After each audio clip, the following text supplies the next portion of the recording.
महामंडल में मेरी उपस्थिति का परिणाम जो भी होगा, आप अपने आप को दोष नहीं देंगे।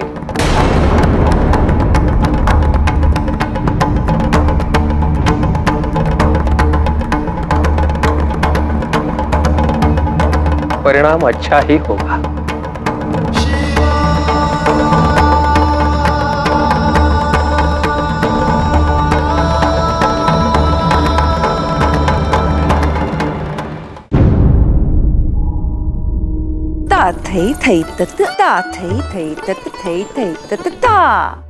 अब किया ना ठीक से, अब जाओ। हाय हाय, ये क्या कर रही है तू? पिछले साल से लेके अब तक कुछ नया सीखा ही नहीं क्या? चल हट, मैं ही लगा दूंगी।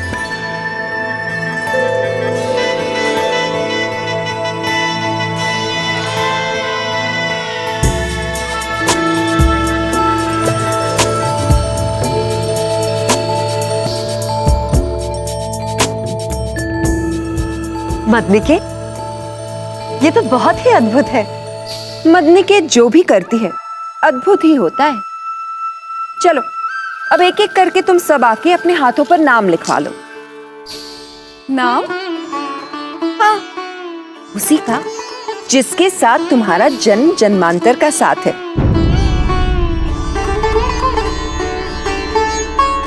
ख्याति, चल तू ही पहले आ जा। तेरे ही हाथों पे सबसे पहले भृगु महाराज का नाम लिख दूं। मेरे हाथों में भी चंद्रमा का नाम लिख दीजिए। हाय हाय, ये मैं क्या देख रही हूँ? दुखी चेहरे पे मुस्कान और ये लजीलापन। अगर इस तरह चंद्रमा के सामने लज्जाई होती तो अब तक तो वो लट्टू बनकर तेरे गोल गोल घूम रहा होता। चल आजा, सबसे पहले तेरे ही हाथों पे नाम लिख देती हूँ।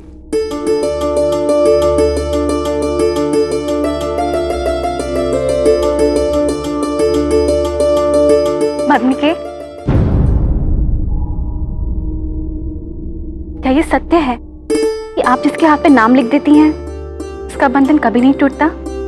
अब तक तो यही सत्य है। तो फिर लीजिए, मेरे दोनों हाथों में चंद्रमा का नाम लिख दीजिए।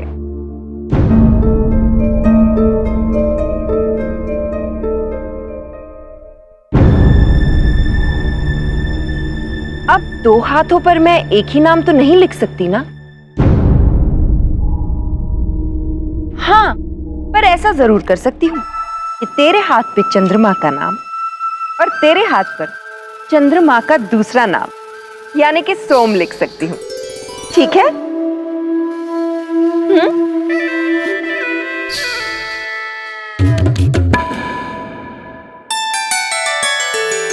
अरे सती,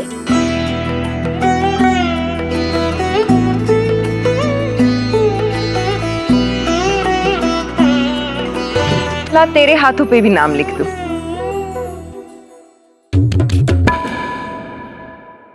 गहने चाहे जितने भी पहन लो, मेहंदी के श्रृंगार की बात ही कुछ और है। इसकी सुगंध कितनी मनमोहक है और इसके रंग का संबंध प्रेम से है। कहते हैं प्रेम जितना गहरा होगा रंग उतना ही खिलता है। मदनिके, ये क्या कानाफूसी हो रही है सती के साथ?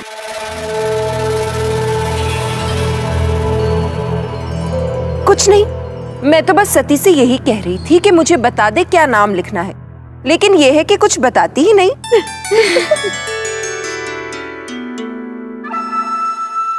तू चाहे मुझे बताना बता तो मुझे जल ही जाएगा।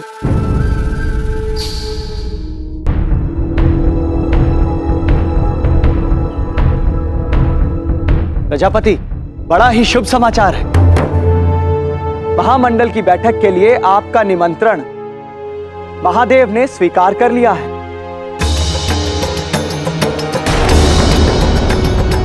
वो अवश्य आएंगे।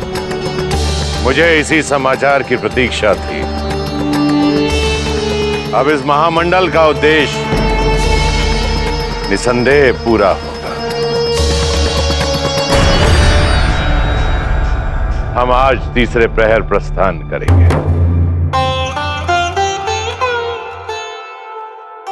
आपकी यात्रा की सारी तैयारियां कर दी जाएंगी। मैं आपसे केवल ये पूछना चाहती हूँ स्वामी कि वसंत उत्सव के लिए किस किस को आमंत्रित किया जाए? वसंतोत्सव का दायित्व मैंने चंद्रमा को सौंप दिया है। ये सारे निर्णय उसे ही लेने दीजिए। जैसी आपकी इच्छा। वसंतोत्सव की तैयारी कैसी चल रही है? चंद्रमा बहुत ही लगन से सारी तैयारियां कर रहे हैं स्वामी। और दूसरी ओर मदनिके के आगमन ने तो मानो हलचल सी मचा दी है। सब इतने उत्साहित है कि क्या बताऊं। मदनिके पर नियंत्रण रखिएगा। मैंने सुना है कि कभी कभी वो अपनी मर्यादा लांघ जाती है। आप चिंता ना करें स्वामी, वो ऐसा कुछ नहीं करेगी। मैं आपके प्रस्थान की तैयारी करती हूँ।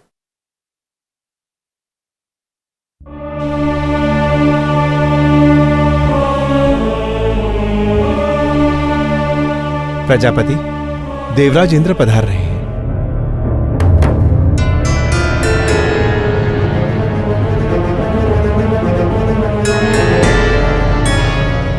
प्रणाम देवराज इंद्र। कहिए, क्या बात है? आप बहुत चिंतित दिख रहे हैं। मुझे आपसे एक अति आवश्यक बात करनी अभी।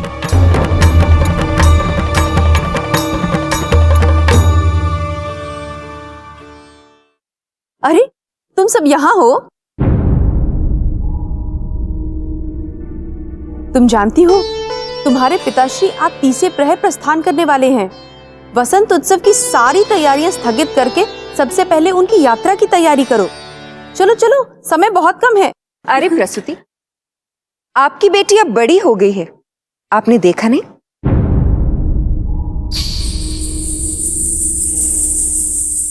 मेरा मतलब है अब वो सारी तैयारियां अकेली ही कर सकती है।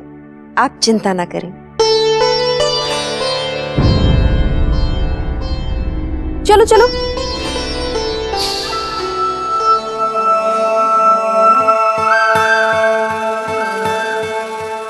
प्रेम के भेद छुपाए ना छुपे।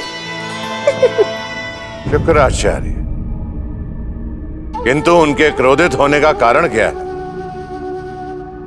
असुरों के गुरु होने के नाते उनका प्रतिनिधित्व करने के लिए हमने शुक्राचार्य को भी आमंत्रित किया है। शुक्राचार्य पहले से इस बैठक के पक्ष में नहीं थे, क्योंकि वो इसे षड्यंत्र मानते हैं। उनकी शंका 2 गुना तब बढ़ गई जब उन्हें पता चला कि महादेव भी इस बैठक में सम्मिलित होंगे। किंतु उससे शुक्राचार्य को क्यों आपत्ति होने लगी? आप सभी जानते हैं दैत्य कितने असुरक्षित जीव हैं। पूरी बात सुनते नहीं, क्रोध उन्हें पहले आ जाता है। महादेव का इस बैठक में सम्मिलित होना उन्हें इस बात का प्रतीक लग रहा है कि महादेव अब हमारे समर्थन में है। ऐसे में उनकी असुरक्षा की भावना और बढ़ गई।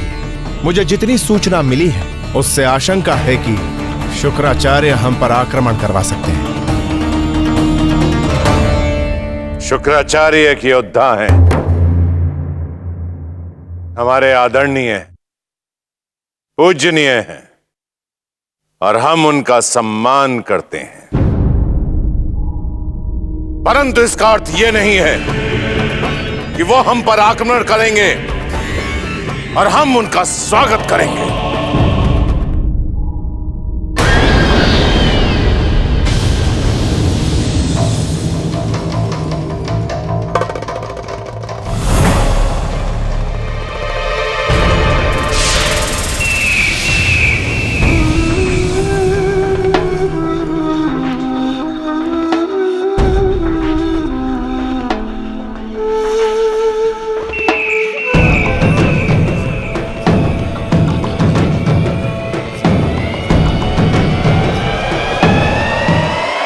यह आज की बात नहीं है और ना ही एक बार की। देवगण हमेशा से ही हमारी मेहनत और हमारी पूंजी को लूटना चाहते हैं। जब भी इन्हें हमारी आवश्यकता पड़ी तो इन लोगों ने हमसे मित्रता का हाथ बढ़ाया, हमसे लाभ उठाया और उसके बाद हमें शत्रु घोषित कर हमारा विनाश करना चाहा।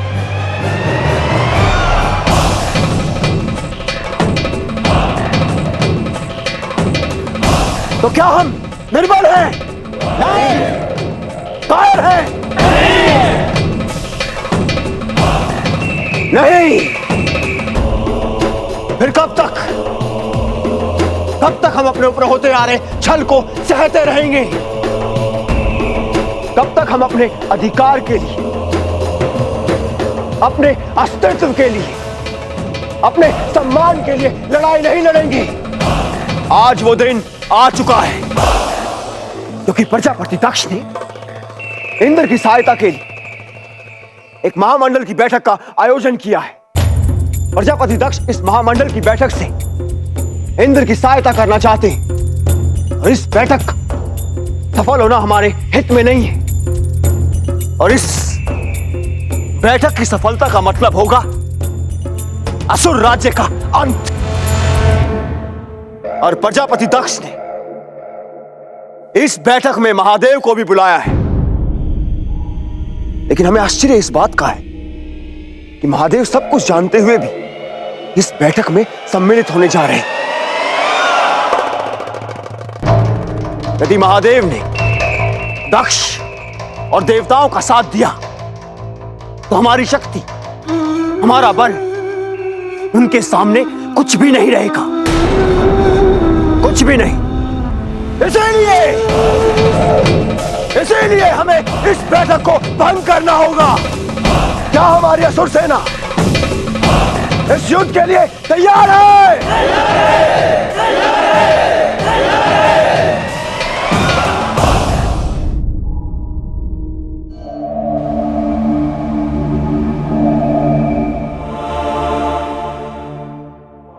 नारायण नारायण। नंदी, महादेव कहाँ है? महादेव ध्यान मग्न है, विघ्न डालना उचित नहीं होगा देवर्षि। नंदी, सती की ओर आकर्षित करने के लिए महादेव को ध्यान से बाहर आना पड़ेगा ना, अन्यथा देवी सती के कैलाश आगमन में विघ्न पड़ जाएगा। देवर्षि, मेरी आपसे विनती है, मैं इस संदर्भ में कोई बात सुनना नहीं चाहता। इस संदर्भ में? वही जो अभी आपने कहा। क्या कहा? वही देवी सती उनके बारे में। देवी सती के बारे में? क्यों? महादेव ने कुछ कहा क्या? फटकार लगाई? नंदी, महादेव की फटकार से क्यों दुखी होते हो? ये फटकार इस बात का प्रमाण है महादेव के अंदर देवी सती के लिए द्वंद्व चल रहा है। नहीं नहीं देवर्षि, मेरी आपसे विनती है, मैं ना तो इस संदर्भ में आपसे कुछ सुनना चाहता हूँ और ना ही कुछ कहना चाहता हूँ। नारायण नारायण।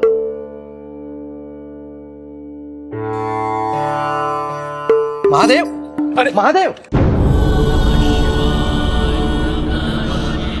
महादेव, महादेव, महादेव। देवर्षि, महादेव ध्यान मग्न है, उसमें विघ्न डालना उचित नहीं होगा। परंतु मेरा समाचार अत्यंत आवश्यक है। महादेव, महादेव, महादेव, महादेव, महादेव।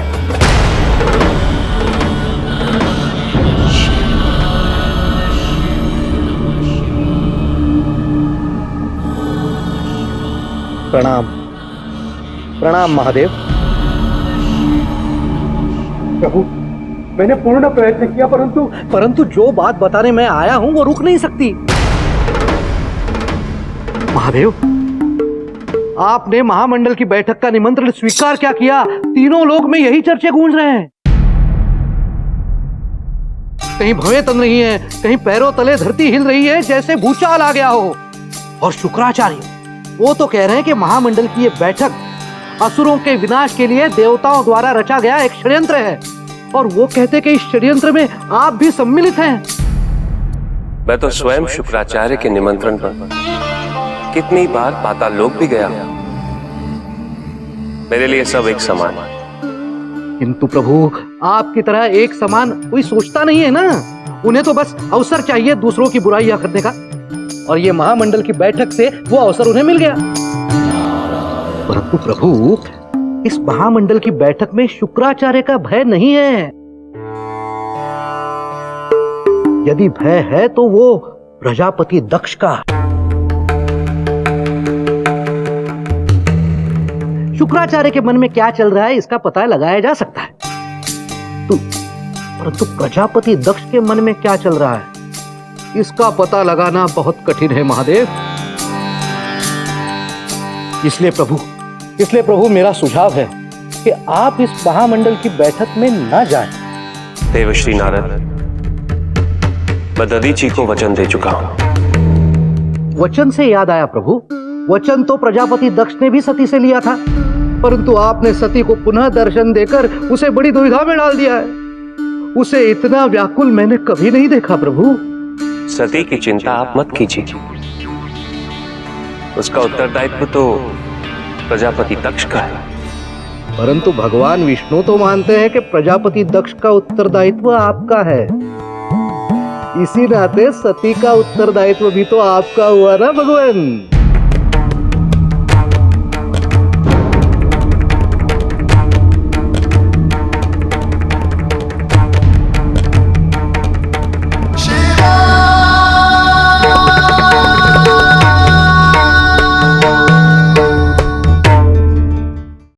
वित्रासुर?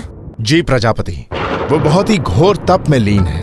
मेरी सारी अप्सराएं उनका ध्यान भंग करने में असफल हो गई हैं। किंतु शीघ्र ही वित्रासुर का तप पूरा हो जाएगा और हम सभी जानते हैं इसके पश्चात उसे रोकना या उसका सामना करना असंभव है। आपको असुरक्षित होने की कोई आवश्यकता नहीं है देवराज।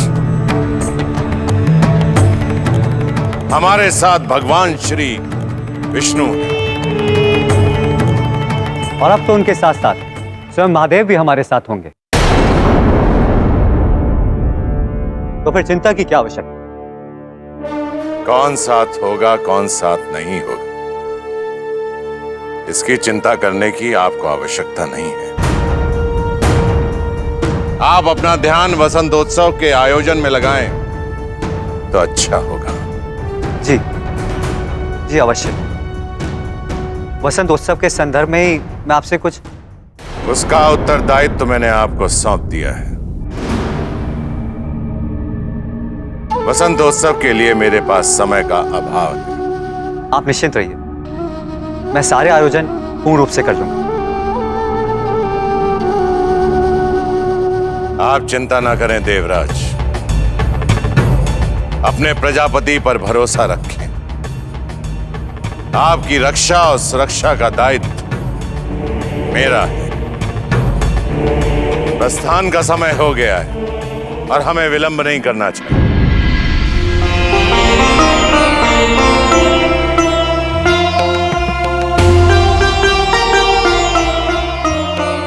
महामंडल के बैठक से संबंधित सभी प्रतिलिपियां, यात्रा के लिए औषधि इत्यादि मैंने सब रखवा दी है पिताजी। मेरे प्रति तुम अपना दायित्व कभी नहीं भूलती हो। अपना ध्यान रखना।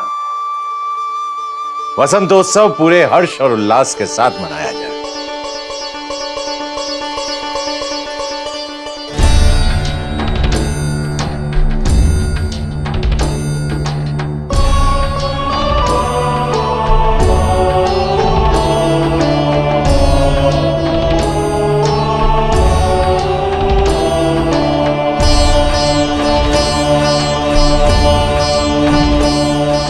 महामंडल का उद्देश्य पूरा हो स्वामी।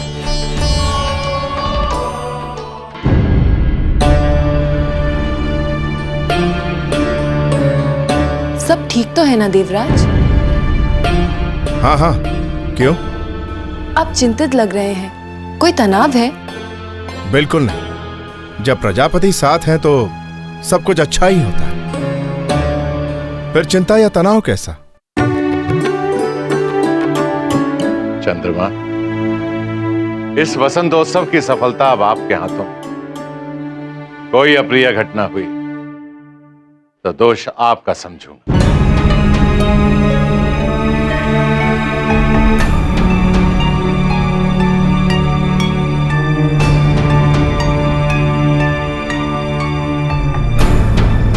पिताजी, आप चिंतित मत होइए। मैं आपको विश्वास दिलाती हूँ, ये आपको कभी निराश नहीं होने देंगे।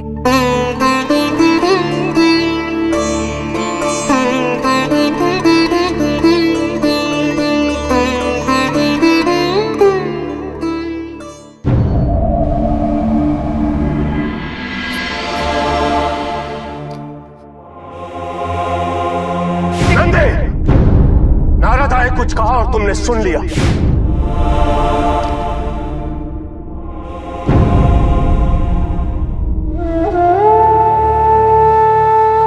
क्या हो गया नंदी? कुछ नहीं, जाओ यहाँ से। पहले ही मेरा मन दुखी है और दुखी मत करो मुझे, जाओ। ओहो, तो तुम अब तक भोलेनाथ के फटकार से डरे हुए हो? महादेव उस दिन दुखी थे और मैंने उन्हें और दुखी कर दिया, और दुखी कर दिया। नहीं नहीं, लेकिन भोलेनाथ तो कब की सारी बातें भूल गए होंगे। नहीं नहीं, मैं नहीं मानता।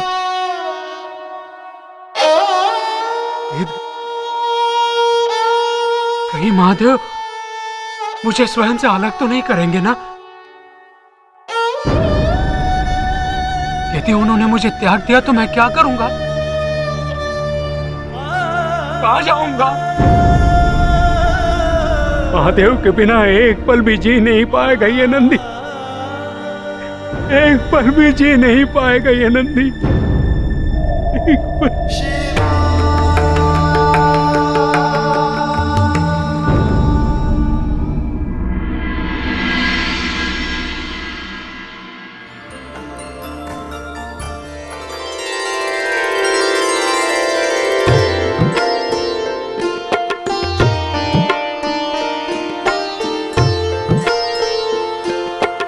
सती कहाँ है?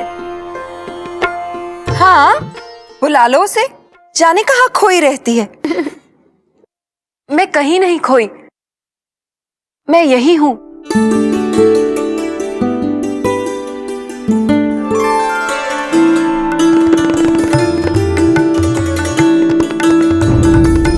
आज का महोत्सव बहुत ही महत्वपूर्ण है।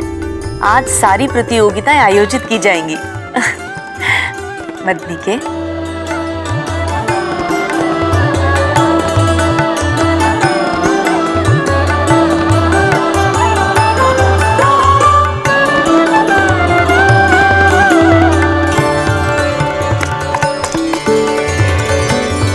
अब प्रारंभ होगा इस उत्सव का सबसे सुरीला चरण, यानी कि संगीत प्रतियोगिता। और इसके आरंभ के लिए मैं बुला रही हूं उन्हें जो स्वयं 64 कलाओं के स्वामी हैं। क्यों चंद्रमा? अवश्य, लेकिन मैं सदैव अपनी संगनी के संग ही गाता हूँ।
तुम्हारी आंखों में आंसू किसके लिए?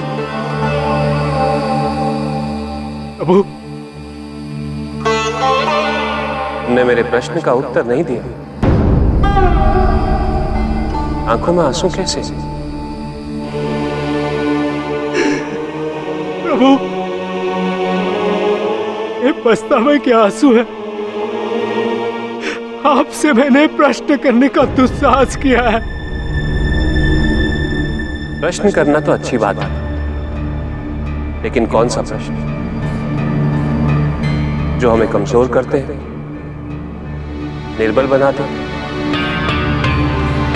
या वो प्रश्न जो हमें दुखों से मुक्त करते हैं? तुम तो मेरे प्रिय हो और मेरा स्नेह किसी भावना का अधीन नहीं है। प्रभु, मेरे पशु बुद्धि में ये सारी बातें नहीं घुसती। मेरा तो मन केवल यही करता है कि बस आपकी सेवा करते रहूं, सदैव आपकी सेवा करते रहूं, दिन रात आपकी सेवा करते रहूं, जब तक माता सती का आगमन नहीं हो जाता।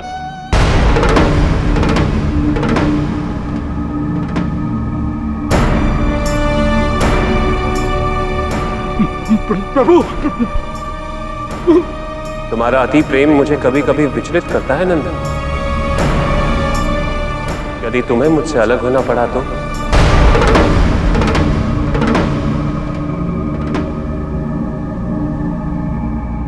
मुझे मालूम है आपको मैंने दुखी कर दिया है। आप मुझे आपके शरण में रखना नहीं चाहते, आप मुझसे स्नेह नहीं करते प्रभु। मैं जानता हूं प्रभु, जानता हूं प्रभु, मैंने आपको दुखी कर दिया है। प्रभु, मैंने आपको दुखी कर दिया।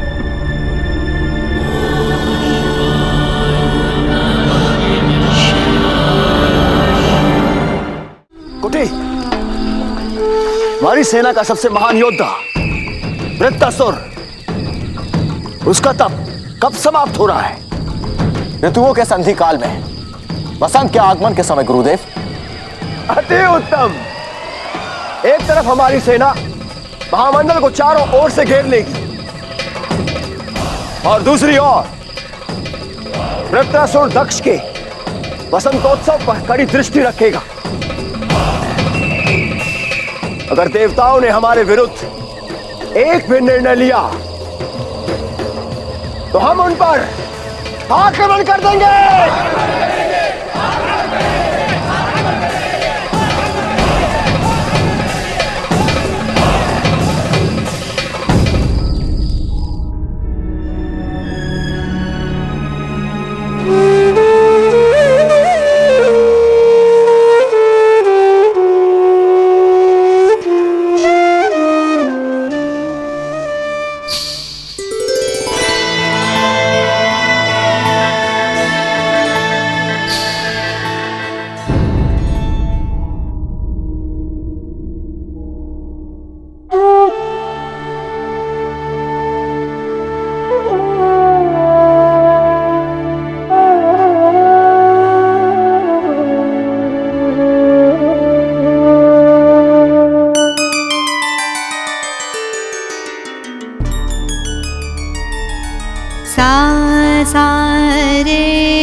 कितनी सुंदर है सती।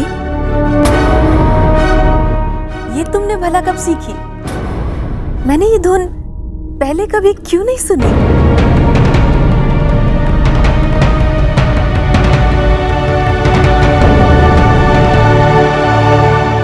ये धुन तो नहीं, ऐसा नहीं हो सकता। प्रजापति दक्ष की पुत्री ऐसा नहीं कर सकती।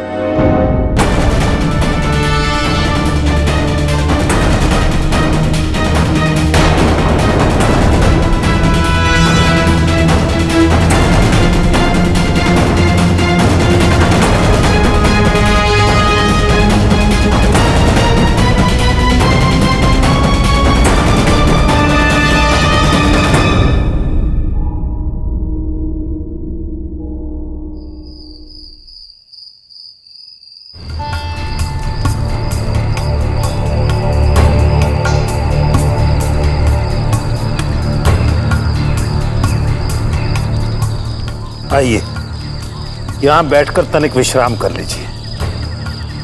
बहुत थके हुए हैं आप। 3 दिन 3 रातों से चले आ रहे हैं। बैठिए।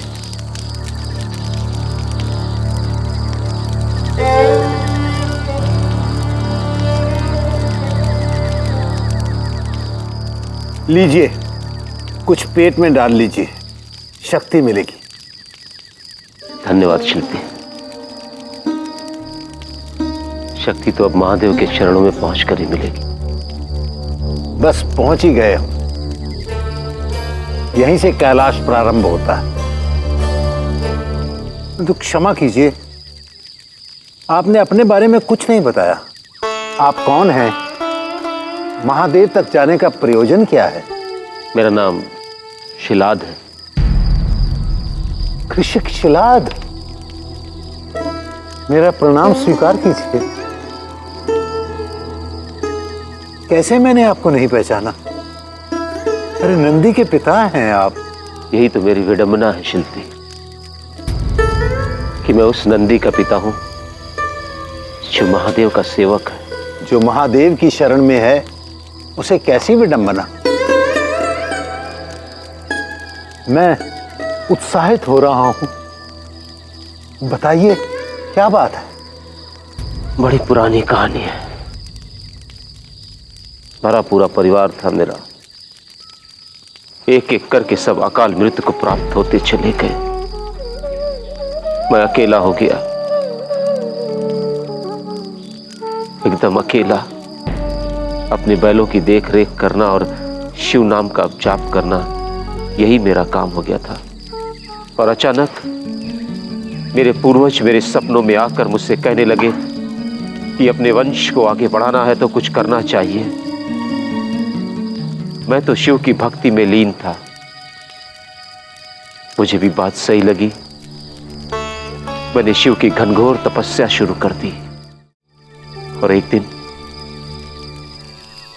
दिन प्रभु ने मुझे दर्शन दिए।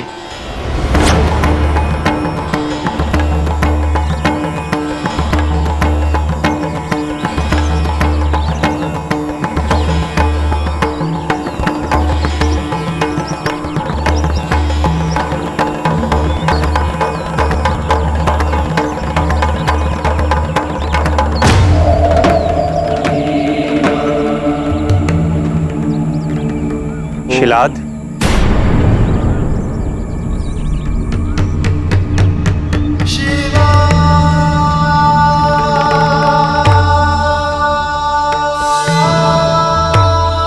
प्रभु,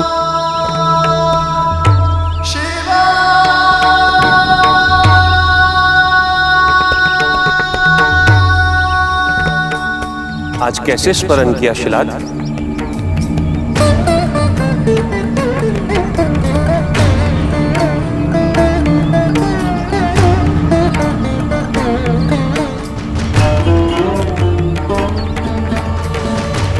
प्रभु, मुझे पुत्र की इच्छा है। मैं अपने वंश को आगे बढ़ाना चाहता हूं। कैसा पुत्र चाहिए तुम्हें? प्रभु, मैं तो एक कृषक हूं। मुझे तो मेरे ये बैल ही आज्ञाकारी, परिश्रमी और स्वस्थ लगते हैं, और मुझे इनसे प्रेम भी है प्रभु। बस मुझे इनके जैसा ही पुत्र दे दीजिए। अवश्य प्रभु।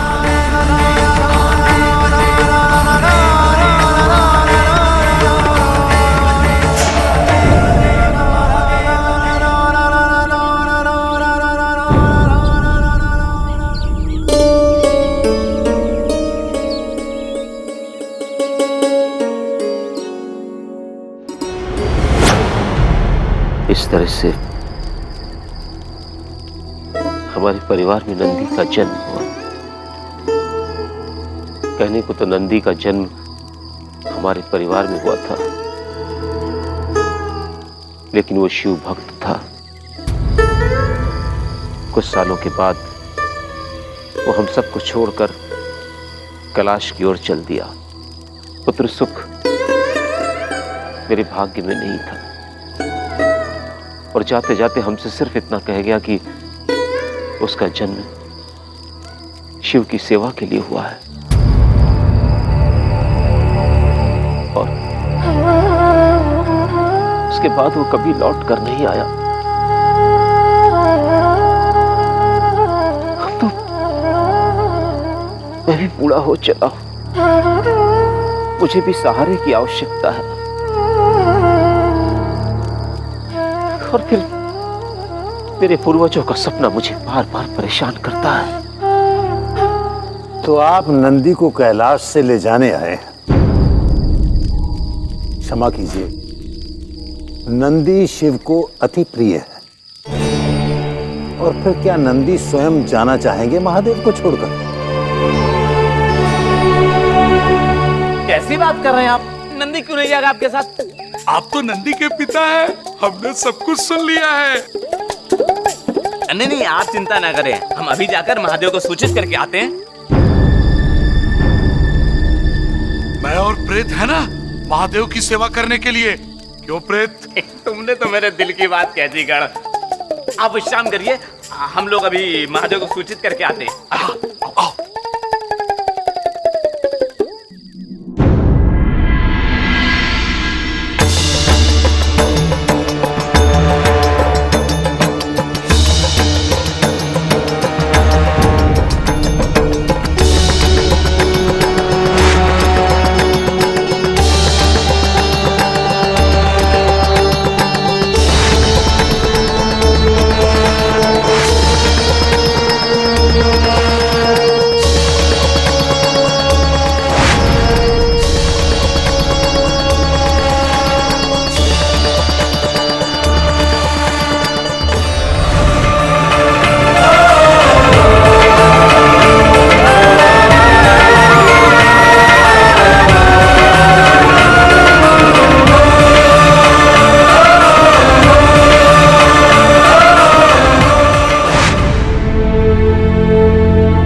ये गीत, ये राग किसका है मदनी के भली भांति जानती, किंतु मैं ये जानना चाहती कि ये गीत प्रजापति दक्ष की बेटी को कैसे पता?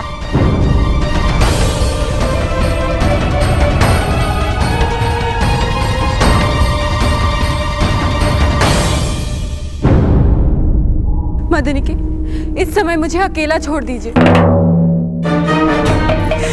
नहीं सती नहीं, कह दे कि ये सत्य नहीं है। कह दे कि मदलिके के समझने में भूल हुई है। बोल दे कि मदलिके जो सोच रही है वो सत्य है ही नहीं। तेरे गीत में जिसके स्वर गूंज रहे थे वो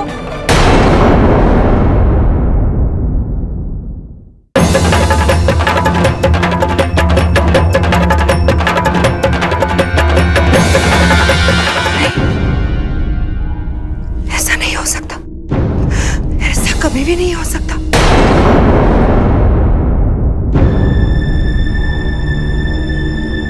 सती तू महादेव से प्रेम नहीं कर सकती। तू महादेव से प्रेम नहीं कर सकती।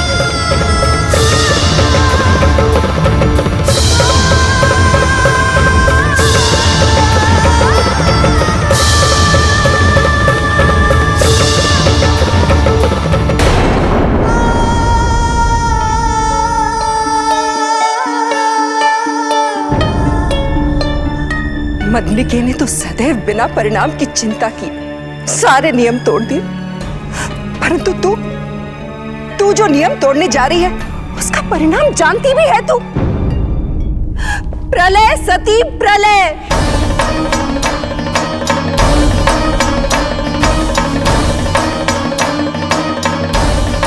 तुझे उसे भूलना होगा,